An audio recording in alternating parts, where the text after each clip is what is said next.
ہم ایک مہینہ دن میں روزہ رکھتے ہیں، یعنی بھوکے رہتے ہیں، پیاسے رہتے ہیں اور دوسری انسانی خواہشات سے دور رہتے ہیں۔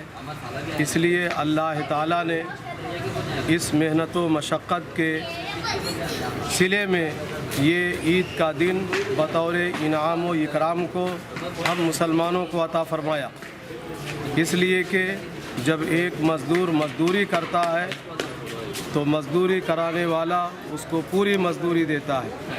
تو مسلمان رمضان کے مہینے میں روزہ رکھتے ہیں، رات کو تراویح پڑھتے ہیں اور قرآن عظیم جو پورے انسانوں کے لیے دستور العمل اور دستور حیات ہے اس کو پڑھتے اور اس کی تلاوت کرتے ہیں، تو اس کے بدلے میں اللہ تعالیٰ نے ہم مسلمانوں کو عید کا دن یعنی خوشی کا دن عطا فرمایا۔ یہ اللہ تعالیٰ کی طرف سے ہم سب مسلمانوں کے لیے انعام کا دن ہے، رحمت کا دن ہے، مغفرت کا دن ہے، بخشش کا دن ہے۔